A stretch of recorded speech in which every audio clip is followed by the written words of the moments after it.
Welcome to our Let's Learn channel. Today we are going to see about force and laws of motion. Force. Is there any idea? The concept of force is based on push, pull or hit. It can be explained by describing what happens when a force is applied to an object. So, no one has seen, tasted or felt a force. We might have felt or seen the effects of force only. So, force is nothing but force is one which changes or tends to change the state of rest or of motion, uniform motion of a body. So, it's also nothing but push, pull or hit, and force is a vector quantity. Vector quantity is a quantity that has both magnitude and direction, while scalar quantity has only magnitude. In scalar quantity, it doesn't have any direction. For a scalar quantity, example is volume, mass, time, area, temperature, distance, speed, energy, work, power, etc. For vector quantity, example is displacement, velocity, force, direction, acceleration, momentum, electric field, magnetic field, etc. And next we are going to see about balanced force.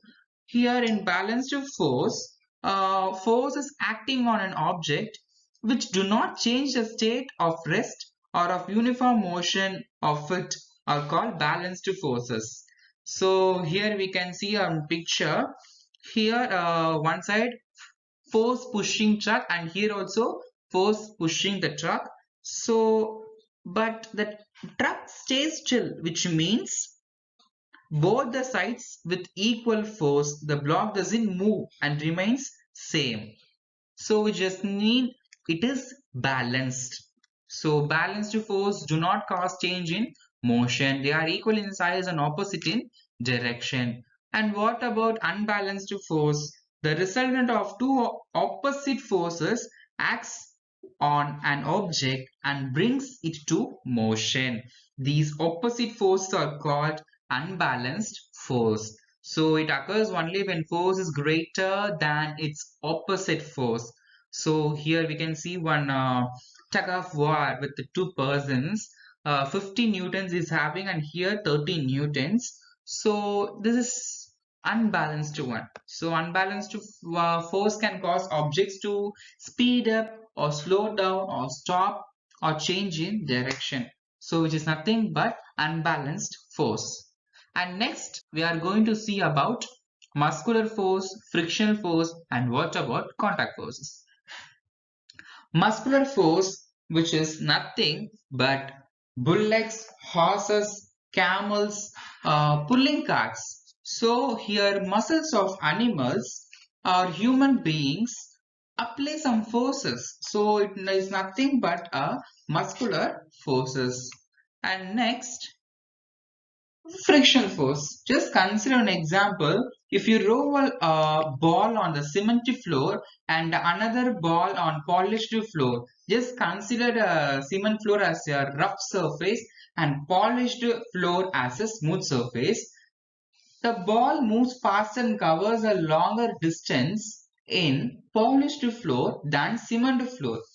It happens because of frictional force. In smooth surfaces, frictional produce, that means in smooth surfaces, friction is less. In rough surfaces, friction is more. So which is nothing but a frictional force. And next, contact force. And contact forces are the forces in which two attracting, which means interacting objects are physically in contact with each other.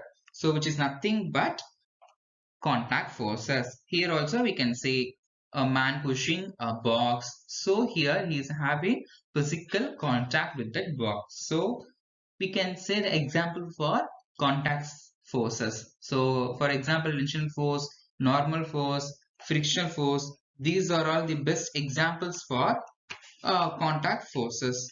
And what about non-contact force means? Here the forces in which the two interacting objects are not in physical contact with each other, but it can able to stirred a push or pull despite the physical separation. And we can say the example of gravitational force, electrical force, magnetic force, or some examples of non-contact forces. Here, a magnet attracts an ion due to the influence of their magnetic field upon the ion pieces. So we can say the example. So similarly, we can say an example here, electrical force. Here it is positive and negative charge. So it attract each other without any physical contact.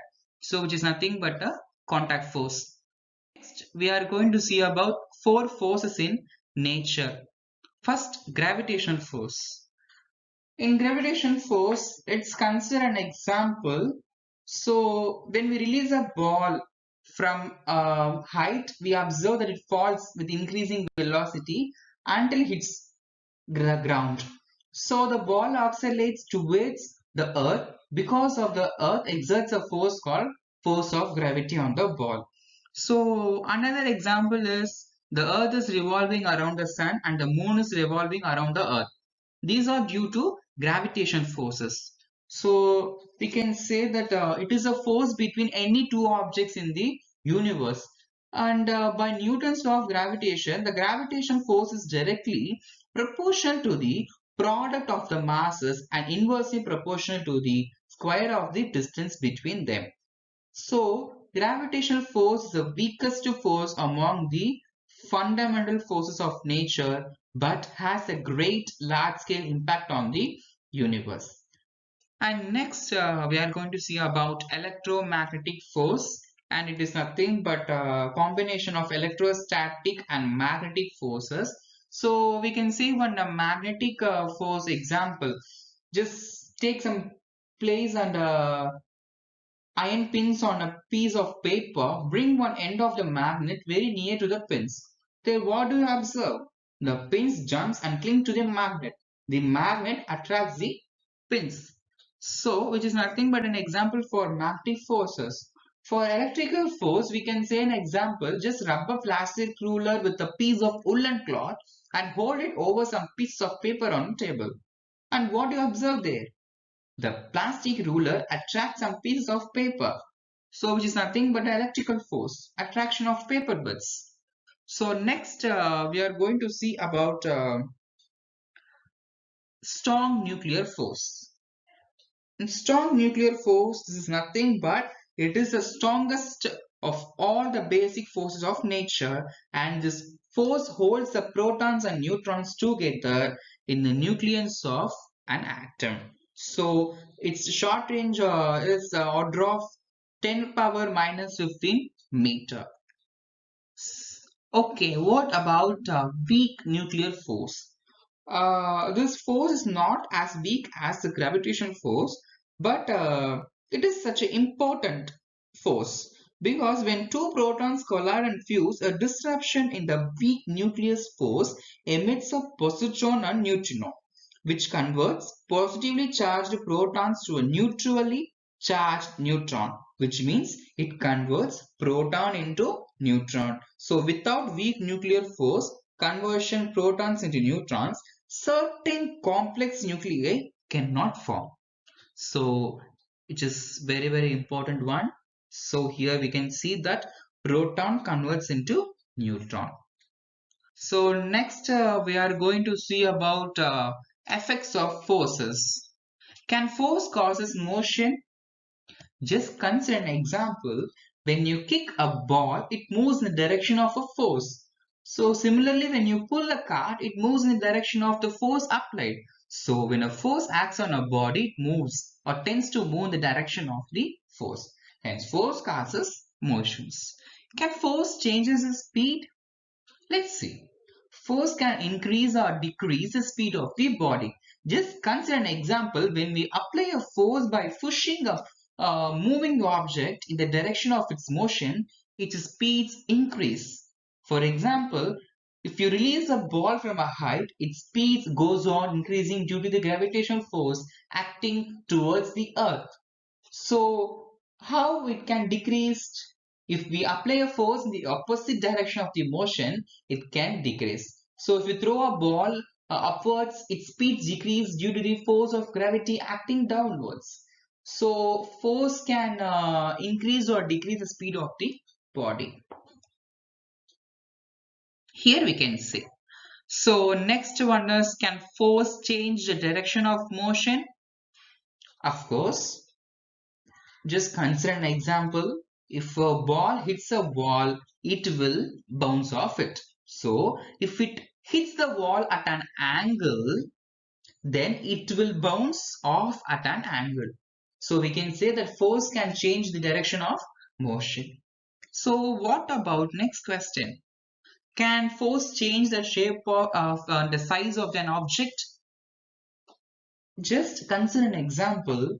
Blow up a balloon, observe the shape of it, and simply squeeze it by applying force. What happens to the shape? The shape has been changed. So we can say that force can change the shape and size of an object. And next we are going to see about Newton's law of motion. So first we are going to consider about Newton's first law of motion, and Newton's second law of motion, and Newton's third law of motions. So Newton formulated the laws concerning the motion of the object. There are three laws of motions. So first law gives about the fundamental definition of force, and second law gives about the quantitative and dimensional definition of force, and the third law explains about the nature of the force. So first we are going to see about Newton's first law of motion, which is nothing but fundamental definition of force. So Newton's first law of motion is nothing but that every body continues in its state of rest or of uniform motion along a straight line unless it is compelled by an external force to change that state. So we can say that simply without any external force we can't change. So it is nothing but we can say it is in the form of inertia. Inertia is that property of a body by value of which the body is unable to change its state by itself in the absence of external force. So without external force, we can't change the state by itself. So this is a simple example. Let's consider inertia of rest, inertia of motion, and inertia of direction. Let's see inertia of rest. Inertia of rest is nothing but inability of the body to change its state of rest by itself. Just consider an example. Simple example is a book is lying on the table. So it will remain at rest until it is moved by some external agencies. So it is the best example. And what about inertia of motion, which is nothing but inability of the body to change its state of motion by itself. So we can say an example, an athlete running in a race will continue to run even after reaching the finishing point. This is due to the inertia. So next we can see about inertia of direction. It is nothing but inability of the body to change its direction of motion by itself. So when a bus moving along a straight line takes a turn to the right, means the passengers are thrown towards left. This is due to inertia. So this is nothing but momentum, but we just consider about inertia, the inability of a body to change by its state of rest or of uniform motion along a straight line or direction is known as inertia. So we can say that a momentum of body, let us consider, we'll see some force experimentally here. So force required to stop a moving object depends on two factors. Experimentally also we can say that mass of the body and its velocity. So a body in motion has momentum. So a momentum of a body is defined as product of mass and velocity. So P is nothing but momentum, M is nothing but mass, and V is nothing but velocity. So momentum has both magnitude and direction. So it is nothing but a vector quantity and measured in terms of kg meter per second. So just let us consider two bodies with unequal masses and velocities. So which is nothing but momentum with a same momentum with unequal masses and velocities. So we are considering P1 and P2, which means M1 V1 is equal to M2 V2.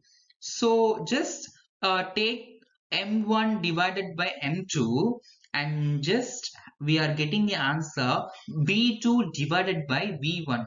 So M1 divided by M2 is equal to V2 divided by V1, which means the velocity is inversely proportional to the masses, because here M1 divided by M2, but here it is V2 divided by V1. So it is inversely proportional. And let's consider next Newton's second law of motion. And it is nothing but the rate of change of momentum of a body is directly proportional to the external force applied on it, and change in momentum takes place in the direction of the force. So Newton's first law of motion deals with the behavior of objects on which all existing forces are balanced. But here, Newton's second law of motion deals with the behavior of objects on which all existing forces are not balanced. So let's see, if P is a momentum, we know very well, and F is nothing but external force, and then according to Newton's second law of motion, we can say that force is directly proportional to the change in momentum divided by dt, which is nothing but uh, Newton's second law of motion. Just take F equal to k dp divided by dt. Here k is nothing but, here we are considering proportional, right? So which is nothing but a proportionality constant.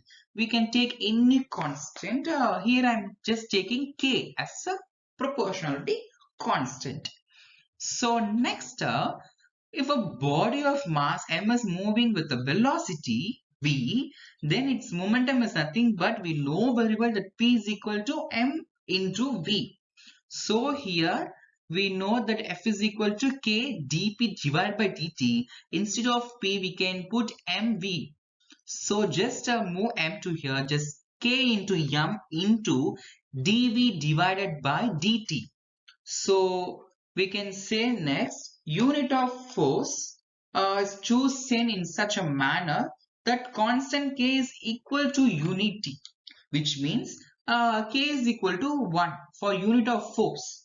So just consider K is equal to 1, and we know that acceleration formula, that is dV by dt, so is the acceleration produced in the motion of the velocity. So rate of change of velocity. So then we can say that K is equal to 1 and dV divided by dt is A. So the answer is F is equal to ma.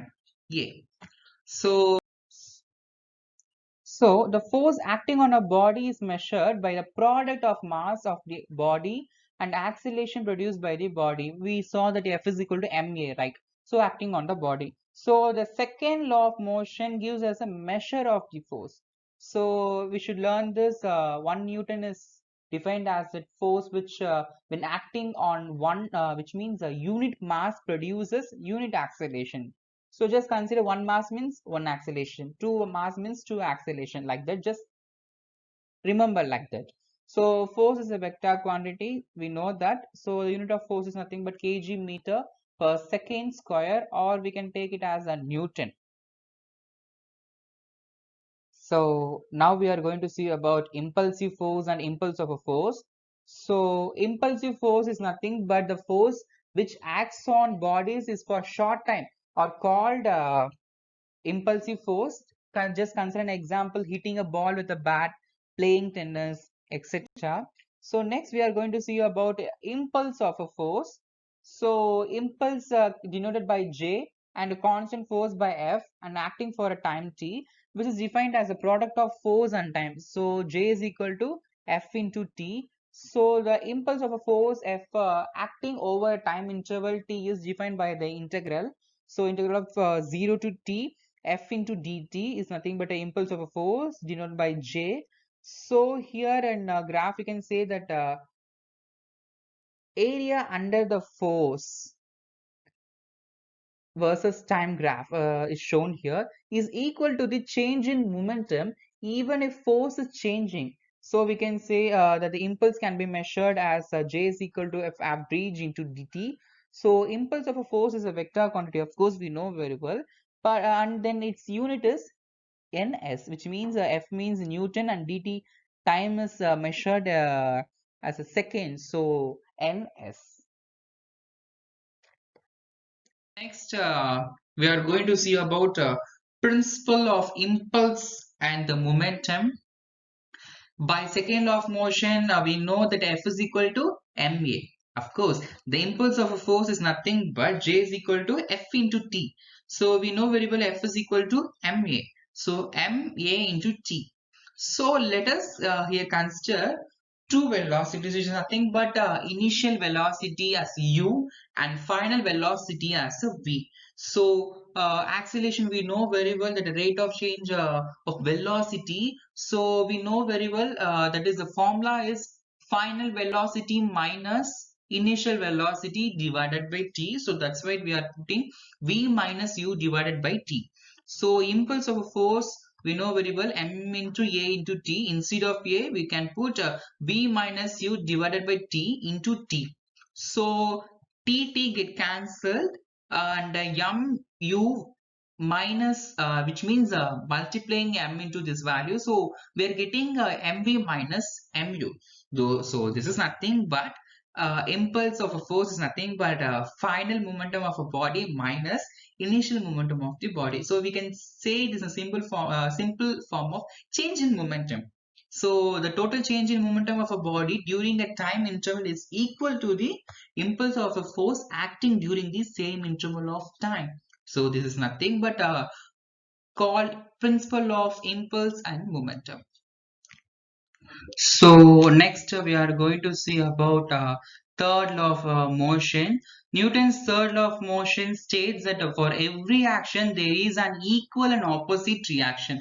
So we can say an example, when a bullet is fired from a gun with a certain force, which is nothing but an action, there is an equal and opposite force exerted on the gun in the backward direction, which is nothing but a reaction. So also we can take an example. A bird flies by with the help of its wings. The wings of a bird push air downwards.